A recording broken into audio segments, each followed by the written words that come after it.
in the choir. Okay, we're recording. Welcome to the Budget Forum, Budget 2021. We're just getting started, and Ken, our treasurer, is going to kick us off. All right. As you know, St. Andrews by the Sea Episcopal Church and Preschool is a small, nonprofit, tax-exempt business and connected with the Episcopal Diocese of San Diego. Every year at this time, the Finance Committee and the Vestry develop a budget for the coming year. You may wonder where the money comes from. Well, that's the story we're trying to tell. So some people have commented that, well, it comes from an endowment somewhere. But it doesn't come from an endowment, not from the diocese, but from parishioners giving. Pledges are what sustains all the ministry of the church, the staff, facilities, operations, resources, for Christian formation, Sunday school, youth groups, outreach.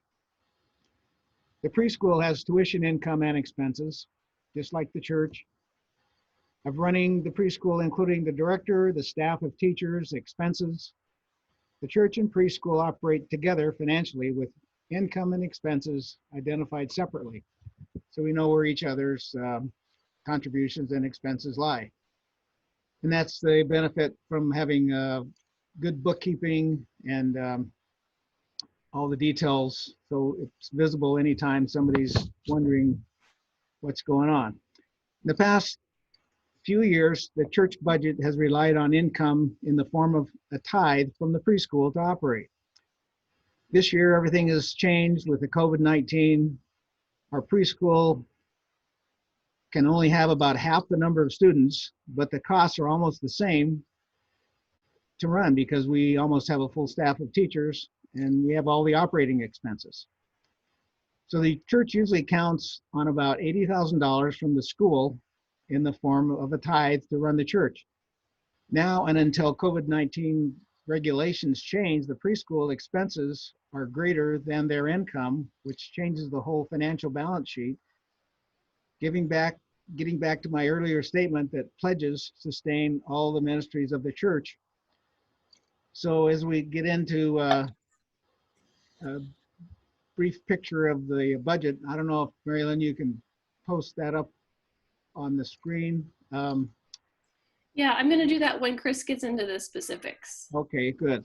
So the money comes from our own contributions and pledges, and we actually make a tithe to the diocese from our own resources. And there are some other variables going on at this time, but Chris can get into some of those details.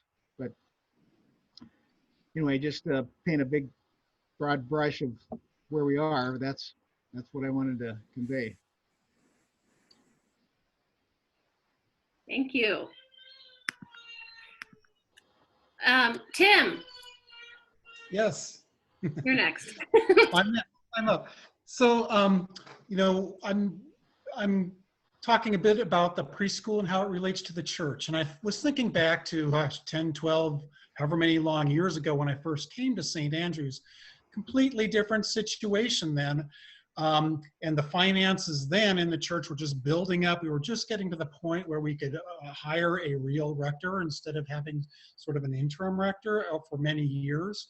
And I came just at that moment in time, and I joined the calling committee to call our rector way back when then. That would be Mary Lynn's predecessor's predecessor rector. And I remember one of our parishioners, Dolores Giaquinta. I think some of the people on the call can remember her. May she rest in peace. And she was the kind of person who just, you know, you couldn't look at her and not smile. She was just glowing in her happiness and just a wonderful thing. And I can remember when we had these forums and talking about St. Andrews and where we wanted to go, what we wanted to be. And I can remember her clearly saying, wouldn't it be nice to once again have this sanctuary filled with the sound of children laughing and playing? Because back then, that wasn't it, right? St. Andrews had that history prior to me coming there. And in fact, a man named Mike Robley was on our committee, and he had grown up in the church and grown up there and been the whole thing. And so that had phased, and we'd kind of gone into this area where there weren't a lot of kids around. well, the Ubersetzigs contributed some joy and laughter in that regard, I believe, back then. But I remember Dolores saying that. So when we had a preschool at that time, but it wasn't a big preschool, not as robust as we have now. We also had, we were doing Head Start and sort of using our facilities in that way to get some rent for the budget. And we moved on, right? And we started focusing more on children, and our rectors focused more on that. And the preschool, we lost the Head Start, but the preschool expanded and expanded and expanded again. And meantime, I was on the vestry several times during this for various rectors. We'd be sort of scratching our heads and gnawing our teeth and saying, what do we do for outreach? We have to do outreach. That's what churches are supposed to do. So people would say, we should go knock on doors. We should put on door flyers. We tried all this for outreach, to adjust our music program, and how do we reach and interact with the community? Go in parades, and we tried some really good-hearted things, I think. Let's reach out to the Latino community and make a Latino service. We tried that for a season. And meanwhile, we just sort of kept building the preschool and saying, yeah, this is really good. We like it. And our rectors would do chapel, and there would be some degrees of sharing. We'd have common events from time to time. But it never really was thought of until COVID hit, I think, where we really started to think of things that, what's the most important outreach program this church campus has? It's probably the preschool, right? We reach out to people who don't necessarily come to church. We teach their children, those wonderful teachers teach the children good values and good loving each other and caring for each other. And it's a vibrant thing. Some people go through that program. They may never really enter the church door except a couple of times a year, but it's something that will carry them for the rest of their lives. And I would put it that is probably the most successful and long-enduring outreach ministry that our church has. So the vestry, I think, was brought up during our conversations, and I think it's sort of, people have been looking at it, we think about it, and that's one thing what we're thinking about now, is that this really is an integral part of our church. It's part of our identity as a church, as Dolores wished for, with lots of laughing and laughter and children's play spaces in the church, a vibrant preschool outside, and that kind of a meeting place with God that can range from the altar and reading and gathering around the altar at an all ages services to maybe coming once or twice to church a year, but still God's in there, meeting people where they need to be. And so I think that that's why the preschool is an integral part of our ministry as a church, and why we are viewing it as such. Well said, Tim. Thank you so much.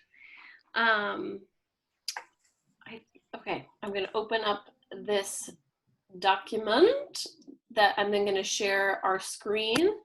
And this is our draft. At this point, it's still a draft budget for 2021. So the vestry's not approved it yet.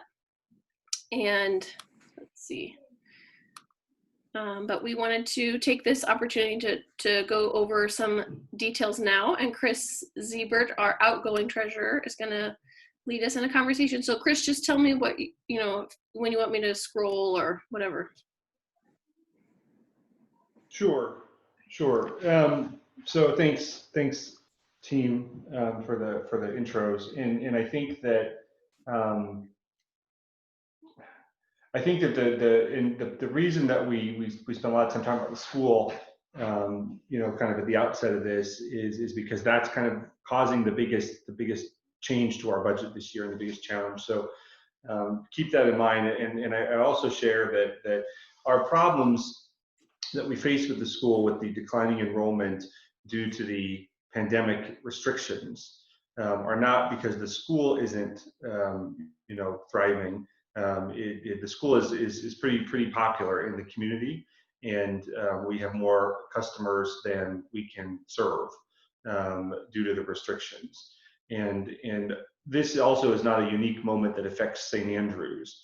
It affects all churches and schools, and any other kind of preschool. And you'll you'll observe that also when you look at preschools in general across San Diego, as the vestry has done a number of times in looking at benchmarks and understanding other information about this industry, that it is not the most profitable business. And there's a reason why churches are involved in it, because most business people would never want to make a bet on a preschool that had little to no profit available. So keep that in mind too. We do it as a charity, frankly, because we know it's a need. And as we looked at this, and we looked at what was happening this year, and we looked at all the other churches that had schools and preschools in general, a major trend right now is sort of the closure of these facilities because they are not able to operate, with these restrictions, and then certain instances, parents, even if they didn't have a restriction, aren't wanting to send the kids back, and many people have decided to shut these down, and including Episcopal schools in our diocese that have closed and are not intending to reopen. And at St. Andrews, we've looked at that. We've looked at all of the information, and as Tim talked about, right, there's a real strong commitment from the leadership of our church around the school and seeing it continue to thrive, because we do think of it as an important outreach ministry, and we want to think of it, I think, more in that way in the future than maybe we have in the past. And so we're really making a bet on this because we think, one, it is a successful enterprise for us and a thing we should be engaged in, but we also think that it is a successful ministry of our church and our community that's been invested and tended to, for decades by the people that have come before. So that's the state of the sort of preschool industry in general, and then in our specific context. So as we look at these numbers here, a couple of things on the top line, which is our income, and this is focused on the first few lines on the church. We've got a number of different items here. We're keeping our pledge income budget the same as we had last year. We have struggled with that over the course of the year, trying to see what's going to happen, what's the effect of COVID going to be, right?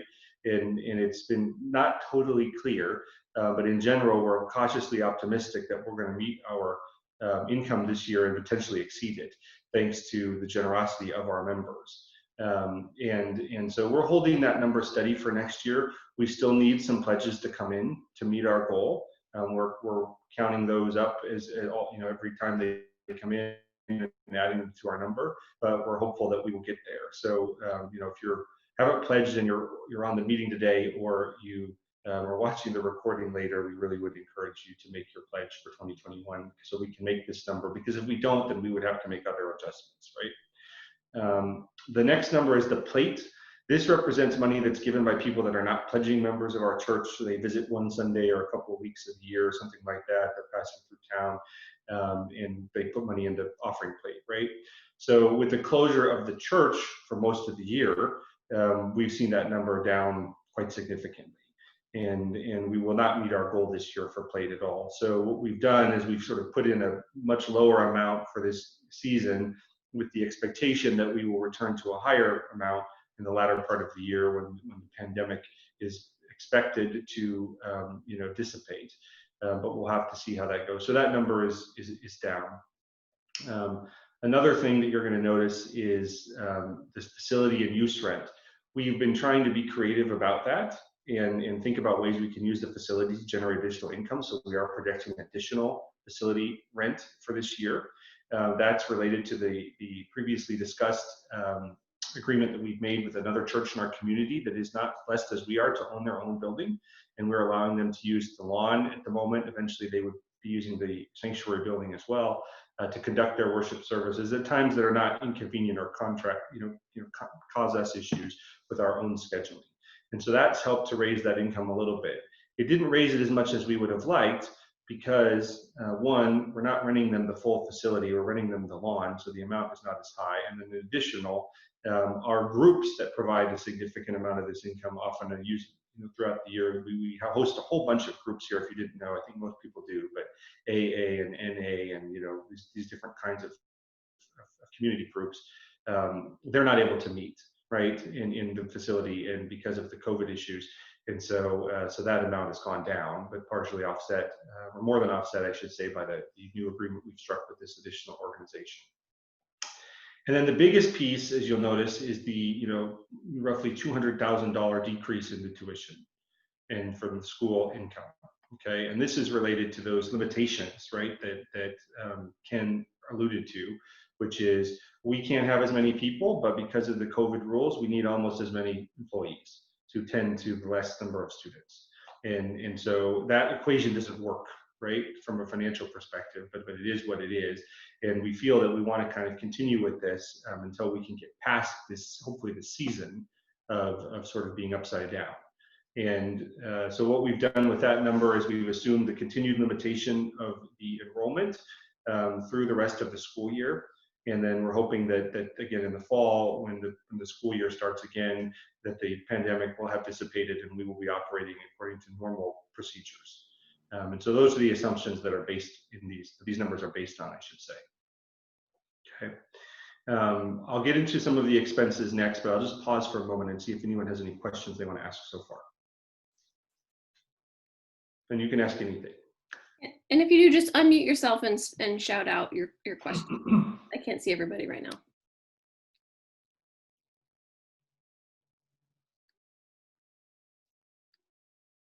No one is raising their hand. Okay, not hearing anyone, we'll move on. We'll look at expenses and that side of things. So our biggest expense, as we've discussed in past years, is personnel. We have our church staff and employees, and of course we have the preschool staff. And without those individuals, we obviously can't do the ministry. So that's our biggest piece of this, which is down, as you can see, in a large amount from the previous year, about $100,000 as well. But you notice that the tuition income went down by $200,000. Right. So, and that's related to the fact that we don't need quite as many people in the school, but we still need quite a few of them, and to keep the thing operating. We've also made changes to the church staff in a significant way, attempting to find methods of continuing to meet our financial books balance, and run as lean as we can during the season. So clergy compensation reflects a reduction. That does not mean that we have cut Mary Lynn's pay.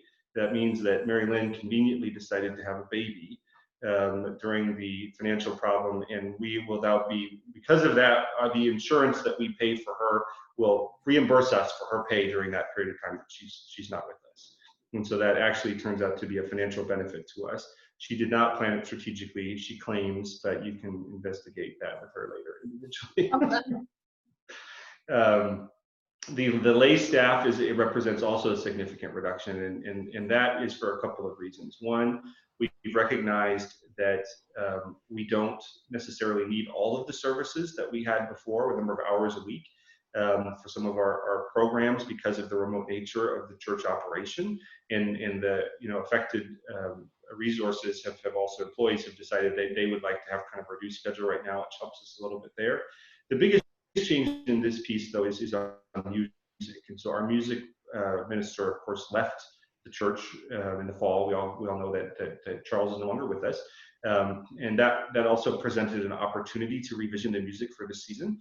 And so what we're planning on doing is hiring a temporary musicians to assist us during the time, during the pandemic that's coming up in the next few months, and rely on limited support from sort of temporary personnel until the latter part of the year, when we would hope to replace the church musician with a more permanent individual, which will allow us to generate savings there as well. Okay. The staff numbers represent the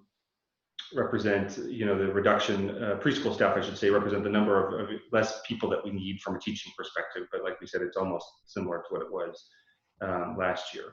And then obviously the benefits and taxes line gets reduced according to kind of who we employ and how. Okay. Just interject really quick. Yeah.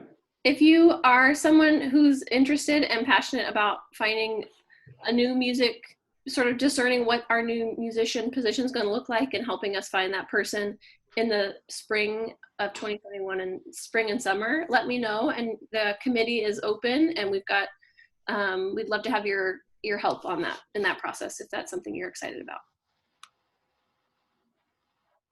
Great. Just one last point on the personnel. You're going to notice that I said that the benefits and taxes change depending on who we employ. That's right. They do appear to have gone up by a significant amount. If you'll also notice that, it is not because we have increased benefits or paying additional taxes. It is related to the fact that we have, we have not properly accounted for vacation time in the past for our employees, meaning they earn vacation time, as they work, and that's a liability that the church has to pay. And this became apparent to us during the pandemic when we had a period of closure, and we were frankly running out of money. And we had to start accounting for how long can we continue to pay people before we have to pay out their vacation, because that's a liability that the church has to individuals. So we are properly recording as a liability on our books now as employees earn and accrue vacation, because we have an extremely generous vacation policy. And so we need to make sure we know what that amount is that we owe these individuals. Should they leave our employ, or should we let them go, or something of that nature? So that reflects kind of not the actual cash expense, but a future bill that we will have to pay, and then we're going to properly record that, year over year going forward. I think that the amount next year will be lower because we will already accrued, and there will be a balance on the books. But in the first year, there's a large expense related to accruing that liability, which is, I know, maybe too accounting-y for some people, but just trust me on that one. So any questions on the personnel expenses? Chris, I do have a question, kind of a retro question. Could you explain what the rectory is? I see $51,000 under the income side and some other things that were for rectory. Yeah, that's a great question. Great question, Tim. So the rectory is a single family home that is located a few miles from our church that we own. It is rented out to a family that lives there and pays rent every month. It is called the rectory, not because we bought it as an investment property. It was originally purchased to be the home of our rector. And that was part of their compensation. So our last permanent rector, for example, lived in the rectory, and they had a reduced amount of pay they received, but they got to live in the house. And that's a way that compensation for clergy can be structured, and is obviously as old as like time of the hills, right? I mean, it's really old that there'd be a house next to a church, and the person would live there. And so that's why we have this home. Mary Lynn does not live in the rectory, if you didn't know that. So that rent is not from her. It's from another person, a third party tenant. And so right now, because the house is not occupied by our clerical personnel, we rent it out and earn income from it. In the future, it is possible that the rector could live in the house if that was desirable by the rector and the church's finances permitted. One of the reasons that we have the rectory rented is because the way this calculation works as such for clergy is it sort of makes it unaffordable for us to meet our numbers without renting that house, because the amount we don't reduce the rector's pay by, for example, $51,000 if they live in the house. And we do need that income for our budget. So we're hopeful that that could be an option for future personnel, Tim, but today it's currently rented.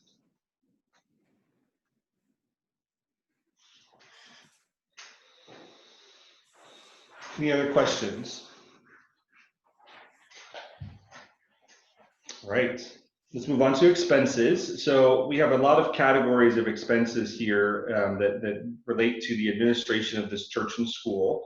And those items are listed here. Again, because we can't see the headers anymore, the left-hand gray column is what was budgeted last year. It doesn't necessarily reflect actual experience, because our budget changed a lot during the middle of the year, right, when everything kind of got upside down. But that's what we budgeted last year. And then the far right column is the amount that we budgeted for next year.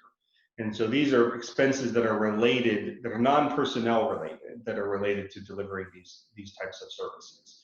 So as you'll note, looking down the list here, most of these amounts are down for 2021. Actually, every single one of them is down. The only one that has not changed significantly is the office administrative expense, and we'll talk about that. But we have looked through this and attempted to, rationalize the expenses, given that this church is closed most of the time. And so we don't have certain expenses that we would need to carry on our ministry, but also to find savings in different ways, okay? And so these amounts have been reduced. I would point out that on The Hunger Supper, we have a note on that relative, it's under outreach. That ministry is not being cut per se, but luckily thanks to generous donations of people to our church, we have a separate fund that has enough money in it for us to kind of pay those expenses in 2021. And so we're going to use that fund and not have to allocate a certain large amount from our operating budget to fund that ministry. These other items, obviously the preschool only expenses, that's been reduced quite a bit. One of the things that we have done with the school is eliminate a benefit that families receive called the snack, which is feeding the kids a snack, right? And that is quite a bit of work to do, and it also is quite expensive. And that was related to, the reason that was eliminated was for a couple of different reasons, but it is benefiting us, fully in 2021. And then to reiterate Mary Lynn's point, row number 8700, the diocesan common life share, that is the diocesan assessment. So you'll note that's an expense, right? That's not a deposit from the diocese. That's something we pay them. So if you weren't clear on that, we send a portion of our income to the wider church to fund their operations. And so that item is still in the budget. So one of the other things that we have done, which has been a disappointment to all of us, but I think we've agreed is necessary and temporary, is on row 8880. The amount is $12,000. It was $30,000 for 2020. And that is a reduction in the amount of money that we are contributing to our own building improvement fund. Those of you on the call may recall, we went through a process when we called the rector and evaluating kind of what we wanted to do from a staffing personnel perspective, from part-time versus full-time versus different kinds of combinations of individuals and how it would work. And one of the reasons that we selected a part-time rector was so that we could contribute additional funds to our building improvement fund, because we had very clear to us that the building is in need of a significant upgrade and maintenance that we have no funds for. And so we wanted to start saving money, right, to fix our church. And this year we've cut that amount. We're still keeping that item in the budget, but we have cut that amount, over 50%. And hopefully we can return that to a higher level in the future. Okay. And then office and administrative expenses. This has been kind of a tricky one, but we think we have a new model that will work a little bit better for us than what we had before. And so we had and I could have covered it in personnel, but I'll cover it here. Our sort of church staff is comprised of a number of different people that either are employees or they're contractors, or we hire services from them, I should say. And so we previously had an administrative assistant who was a part-time employee, in addition to the rector, the music minister, and the minister for children and families, and the rector.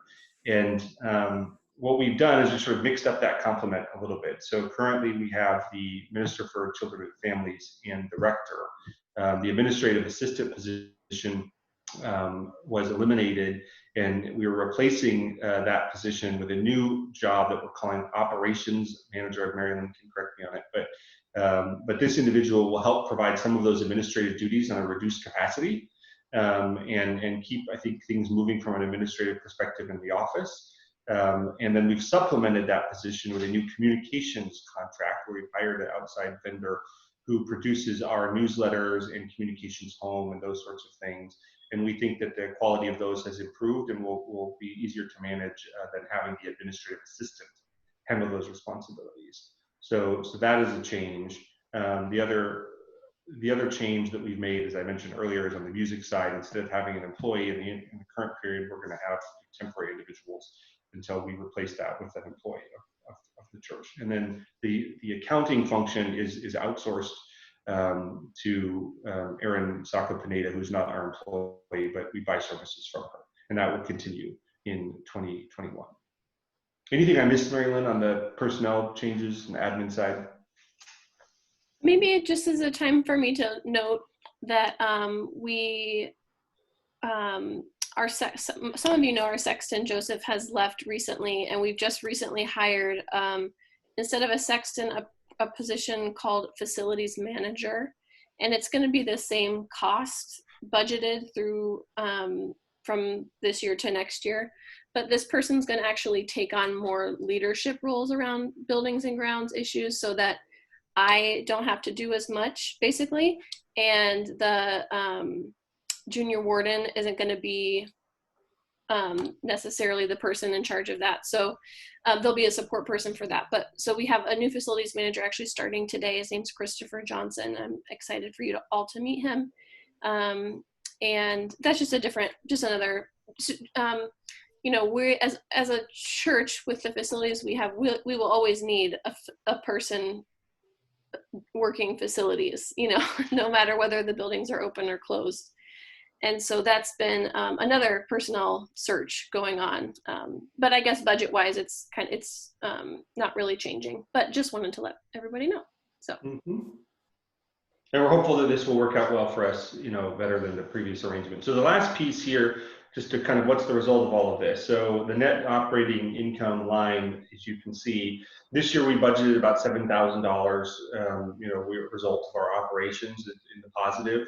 And this year we're looking at you know, $22,000 deficit in our budget, you know, despite these changes. And so the church deficit is $57,000. The school deficit right now is anticipated to be $8,800. And then the rectory, you know, will continue to make its contribution, you know, to the overall pie. So the church always has run a deficit because the church does not generate enough income to pay its bills. And so the church invested in the school in part to generate income to help the church pay its bills.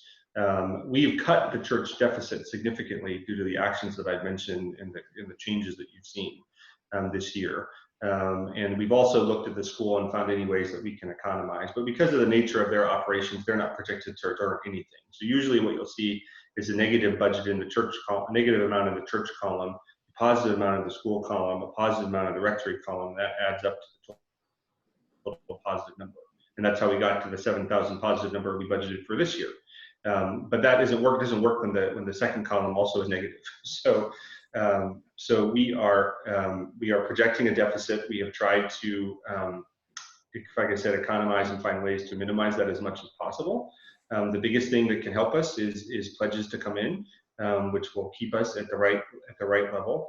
But this is what we're kind of where we're hovering around right now. A couple of things on the deficit. So one is we will earn a surplus this year. It'll actually be more than the $7,000 than we projected, and that's because of federal assistance that we received this year in the form of the Paycheck Protection Loan that was part of the CARES Act. And so this is essentially a federal grant that we received that helped us pay our people, you know, during the shutdown. And the result of that was sort of a net positive for us. And so that we actually have a little bit of reserve extra for this year. So we're basically intending to spend our income that we earn this year in next year's deficit position, and then cover that off. So, but we are forecasting a negative amount, you know, for 2021, which is not something that we take lightly or that we intend to do again or, you know, routinely do or something like that. But this year, the only way to kind of, you know, solve for that, right, and to eliminate that would be to, you know, make additional changes, for example, like we've seen other places, to just shutter the school completely, right? And those things are not something that we want to do. We want to invest in that ministry so that it's ready to be there for the future and continues to provide witness in our community. So that is the end result of this for 2021, where we are hovering at right now. We still need those pledges to come in so we can finalize that piece of the budget, and we can also make some other late-breaking adjustments that are needed. The other thing I will point out is we are not anticipating, this budget does not anticipate any compensation increases for any staff at the church. The compensation numbers will be held the same as in 2020. We are hopeful that we're glad that we haven't had to make any reductions, I would say, but we're also hopeful that as we go into 2021, if things improve, if additional grants become available, we're monitoring that all the time. We will be applying for them, and we will be able to provide a raise to our people when finances permit. So I think I'm kind of through my overall view questions at this point. Yeah.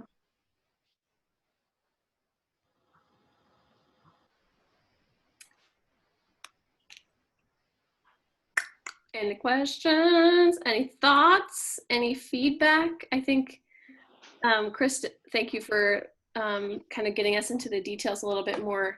But overall, I think it's important for us to know, you know, we're choosing to go into next year knowing that we're going to operate at a deficit. And the reason we're doing that is to support the school so that the school survives and thrives. And the vestry, that's a choice that the vestry made a long time ago. And now sort of the way I'm thinking about it, at least, is this budget of a deficit in 2021 is just what that actually feels like and looks like. And, you know, in real life. So I think actually it's a really hopeful thing. I think it's a statement that the vestry is your leadership is making, saying our school is so important to who we are as a parish. They've supported us for several years financially, and we're going to take this basically huge financial risk as a church that doesn't have an endowment, doesn't have a whole lot in reserves. We're going into this year risking financially for our school. So I think that's something we should be really proud of. I think, you know, just presenting a budget to the parish that's a deficit is challenging and not what we would want to do, obviously. But again, to reiterate what Chris has said, other churches, I think like 1 in 3 or 1 in 5 preschools in California have closed since COVID permanently. The fact that our school is still open is amazing. And it's because the vestries decided to really like stand by and support the school. And so I think really we're heading into this year of saying, I think it's, you know, again, what are the values beneath all these numbers, right? The value that we're saying is that the school and the church are one, we're integrated, and we're not going to abandon one for the other. And so it's actually this really hopeful, positive statement, I think, about our mission as St. Andrews. And it's sort of solidifying in a new way, more clearly than ever, that the school is part of who we are as a parish. So just to get a little preachy about it. But I think even though it's a deficit, I think it's a really hopeful statement. I think it says a lot about our leadership and who we are and what we care about. So I feel really proud to be part of St. Andrews making this decision, actually. And I will, to that point, I think that was great, Marilyn. I would just say that if we had listened directly to the advice from the Episcopal Church, we would not make this decision, right? That they were much more numbers, dollar signs, you know, make it zero kind of a thing, and made very difficult decisions with our personnel. And we, as Marilyn said, we want to.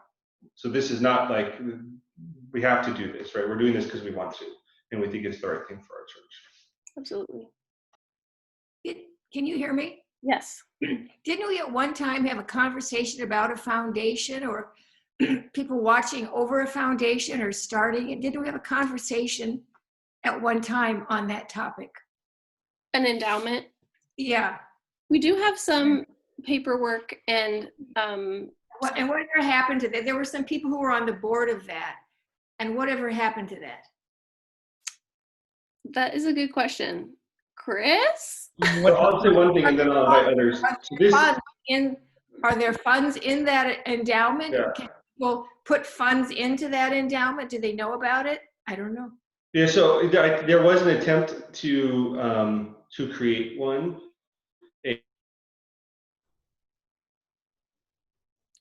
A fund, and Marilyn says right, there was like actions taken to cause it to exist. For all practical purposes, it does not have any money or any donors. So did it ever how much did it ever have money in it? No, we've not spent anything from it. We have sort of savings, right, that represent our surpluses of our budget over 180 years. But there was never no specific amounts to an endowment. There is one, quote, endowment fund at our church that is related to providing scholarships to church members. That is the only thing that is not restricted. meaning a restricted endowment. Everything else is just our sort of our savings. So no, there's no real money that got put into it particularly. Okay, I can speak a little bit about Yeah, it. please, Becky and Tim, I think you guys have some thoughts on it. Yeah, and Tim and I, Simon got Tim and I and Carolyn together, and we were starting to do this. And then what we were going to do is get all the CDs, all the monies that were in already, donations from people that were in CDs. When they matured, we were going to put them in this fund, and it's through the larger church because they had a better rate of interest if you put it in there. And so, because we were going to put the Johnson Memorial Fund in there too, but then we couldn't draw out yearly. So we decided not to do with that. And then Simon left, and then Tim became on the vestry, so he could not be on the foundation. And so it just kind of folded. Yeah, so I would just, I just want to make clear though, an endowment would be something, an amount that was provided or given for a specific purpose, and there were limitations on what the funds could be used for. We did move certain monies from CDs and things of that nature into an account with an organization called the Episcopal Church Foundation. Oh. But that account does not represent restricted contributions that were made by, I'm a person, I'm going to give this church $100,000 and you're going to live off of the interest income off of it or something, in the future. It was just our savings that we basically moved from one bank to another. Right. And yeah, so that's right. Yeah, so I would say as far as an endowment, we don't have. No, we don't. And then One of the purposes of this conversation, I remember, was when parishioners leave. When parishioners leave and they want to give a gift to the church, this was a place they could give a gift to the church. And there was a time that a lot of parishioners were leaving, and is that still a valid issue or not valid concern, or is that I do think there's, I don't know what my question is right now, but I was involved with those discussions on the vestry way back then. from my perspective, sorry, I just ran to the restroom, so I missed whatever Becky said. So I'm so sorry. But I do think in terms of what you're saying, Sarah, maybe this is not what you're saying, but I think a lot about like legacy giving is an area we could really grow in at St. Andrews, encouraging people to leave gifts to St. Andrews in their will, basically. And that that kind of building of that culture and inviting people to participate in that could be related to an endowment, potentially. Some churches have endowment funds, don't they? Don't they have more? Absolutely. Lots of, churches that are big and have lots of clergy and, big historical churches, a lot of churches have big endowments, and they operate solely off of the revenue. They're for them, the pledge drive isn't as important as ours. They have revenue from investments that supports their operating budget every year. And they'll take 3%, 4%, whatever it is. Not that they don't still do pledge drives, but that's the difference. For us, we don't have that fallback. And I would say that I feel that, and I don't have the data on this, Sarah, to support my statement, but I do believe anecdotally that most of those old endowments from these endowed churches were built up through legacy giving. Yes.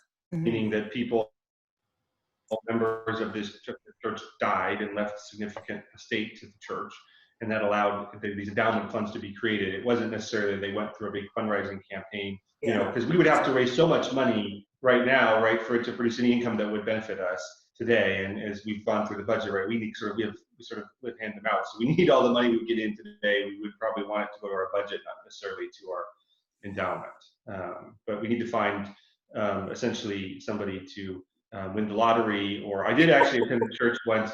I told Mary Lynn that one time that I attended an Episcopal church that found a painting in the attic that ended up being a Monet that somebody had donated to the church 50 years ago. No one even knew what it was, and it had never even been hung up, and it was worth $1 million. And they got an endowment overnight. But that's usually it's something like that. And I'd just like to add a word on this, just since we are recorded and stuff. So my recollections of this, I was the first chair of the committee that lasted for a very short time until I was on the vestry. The governing documents of this endowment fund that I have are not signed, and there's no indication that they were approved by the vestry that I have ever seen. So what appears to me is kind of consistent with the story is it was all set up conceptually, but never particularly enacted. There may have been some funding shifted to a particular account that Chris refers to that was intended at some point to be the endowment. But my thing is that it never fully happened. If it had happened, if we found these signed documents, the governance of it would have allowed the committee that oversees the endowment to release a certain percentage. I believe it was up to 4% of the 3-year running average of growth on the account. So it would provide an income stream without attacking the principal in the fund. That's philosophically what it was. And then there was a mechanism for actually getting to the principal in an emergency situation, which were we at, which involved basically 2 months of vestry meetings and some input from the congregation. So I don't think we ever actually triggered that document. I've yet to see a signed document of it. So we kind of got there with the thought of starting to build one, but I don't, from what I can tell, it never fully happened. Question, foundation and endowment are two different things. Am I wrong? No, so yeah, I think there's a confusion that's come up in some conversations with people that do know that some of the details. So yeah, Becky, that's a good point. There's an organization called the Episcopal Church Foundation, right, which we have an account with. That is not a foundation or an endowment or anything. It's just like if we moved our money from Bank of America to Wells Fargo, and Wells Fargo called themselves the Wells Fargo Foundation, right? It's not a special thing. It's just the name of this bank, essentially. So we could also, so in legal terms, right, you could have a foundation too, right? Typically a foundation is something that's apart from the organization that it supports or was created it. So there could be like a St. Andrews Foundation that we found that then gives money maybe to St. Andrews and gives money to other people in the community or something like that, right? Companies will often have that, right? They'll have the General Motors Foundation or something, right? That they fund, but it gives money to other things. But in our instance, we're primarily probably concerned about supporting our own operations. And so an endowment would make probably more sense. Right, because a foundation for a business is a tax deduction. And that's why many businesses have a foundation on the side.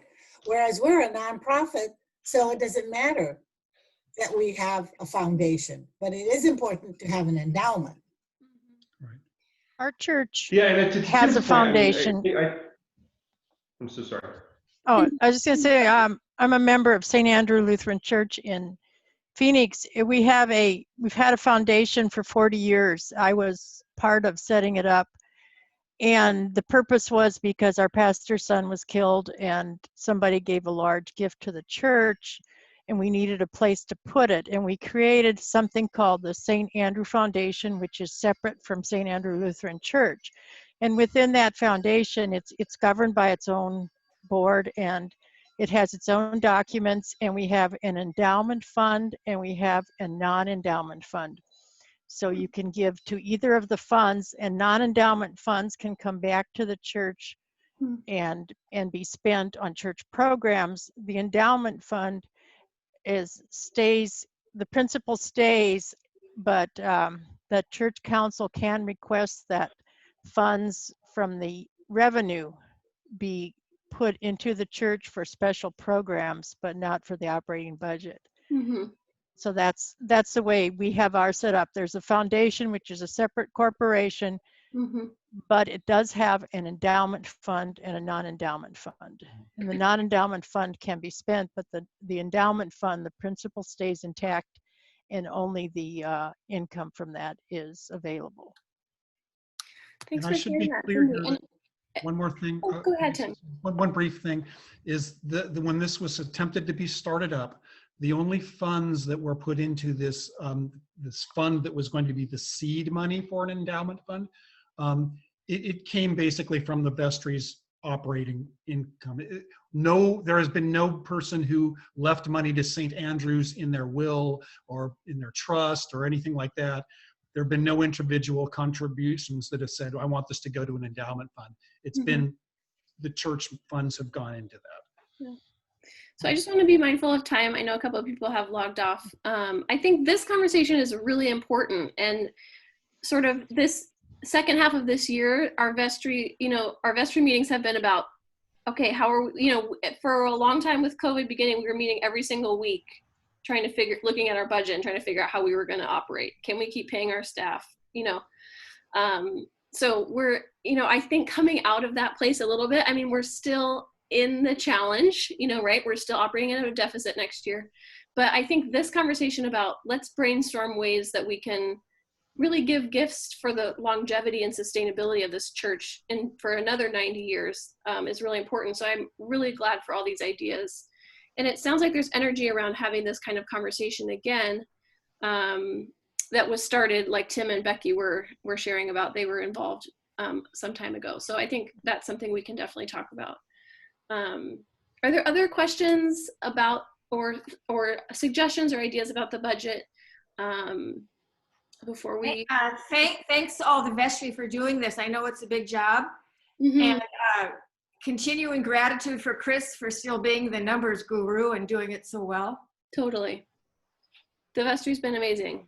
Yeah, but for all the vestry focusing on that at this very difficult time, I can't imagine. Yeah. Thank you all for doing that. Absolutely.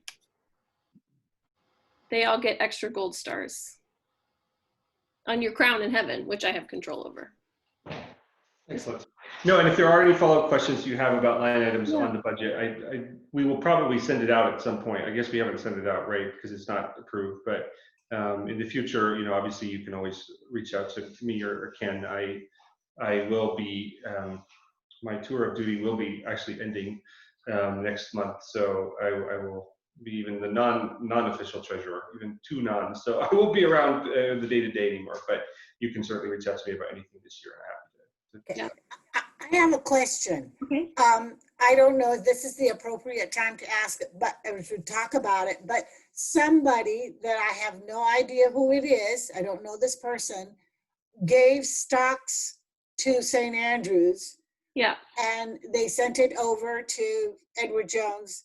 And so Edward Jones says, that's really funny, why didn't the fellow just sell it with his stockbroker and then just give you the money? But they wanted to give the stocks itself to the church to sell to get the money. Yeah. So Edward Jones completed the transaction and there was a check sent in, and they called me to say that they had sent the check but I didn't see it in the counting, and I counted last week. So I emailed Erin and she said, oh, she went in later that week and she found it in her box. So this week it will be deposited, and Great. It's like $5,000. Great. Yeah, there's also been conversations about different ways that people would like to give to the church, give stock to the church, and we're trying to we don't really have a mechanism to do that. So we've been talking about that too. Yeah. And just before anyone thinks that's the start of the endowment, the parishioner was paying their pledge with the donation of the stock. So it was not. Oh, is that what it was? Donation. Yeah. Oh, I had no idea, all I knew was that there was this fund. Yeah.